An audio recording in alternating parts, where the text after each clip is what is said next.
My name's Samuel Hardman. I'm here in opposition to the detention center that they want to put in.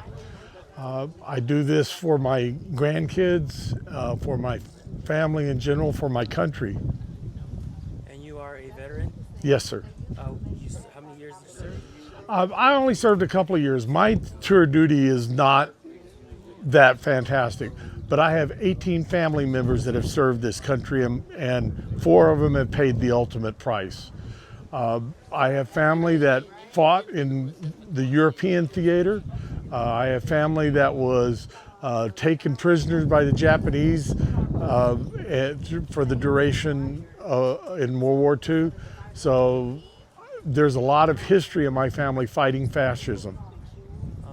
So what are some of the problems that you see with this detention center coming to California City?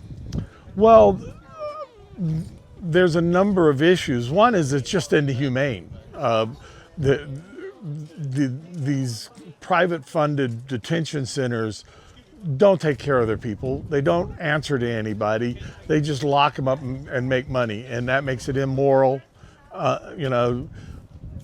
It's just a profit-making cash register deal for them, and the fact that people die is just part of the doing business thing, and it has nothing to do with treating people humanely. I personally, I don't have a problem with finding people that break the law and dealing with them appropriately, as long as they have due process. But just grabbing people off the street because they're brown is crazy. I have 3 grandchildren that are brown, and I worry about them all the time. Their father is Hispanic. He is native, he's an American.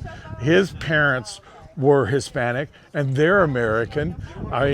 They're just multi-generational American that happen to be Hispanic. There's, nothing unusual about that.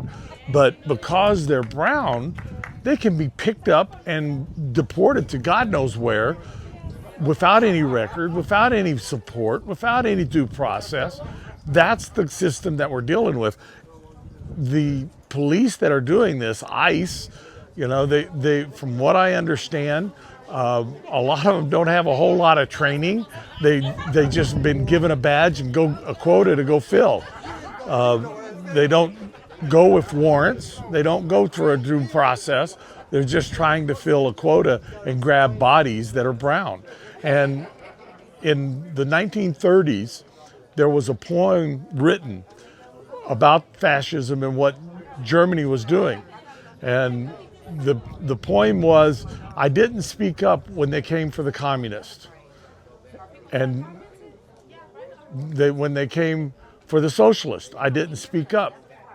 When they came for the Jews, I didn't speak up.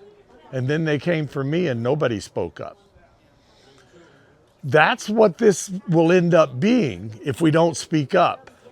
Because, okay, right now they're just brown-skinned people, but what the next thing they're going to do is slant-eyed people. They're going to go for, tall people. They're going to go for short people, fat people. Whatever they want to define as their next enemy, that's what they'll go for. What kind of message are we sending the rest of the world by locking people up just because they're undocumented? I mean, even foreign visitors seem to be at risk. What kind of message are we sending the rest of the world? Well, there's 2 messages going out, okay? One message is that our current administration is rogue, and it's an authoritarian, and they don't care about the Constitution or rule of law. That's the one message. The other message that's really important and I want to strengthen is the people that go to the streets and protest, that show up to city hall meetings and say, no, this is wrong, that show up to other places and say, no, this is wrong. I hope the world sees that too. And they see that the people in America are resisting this. Now, we're just starting on this process. We're only 150 days or so into this idiot's reign of terror. And people are gathering together. They had the No Kings rally just a week ago, I guess it was, a little more than that.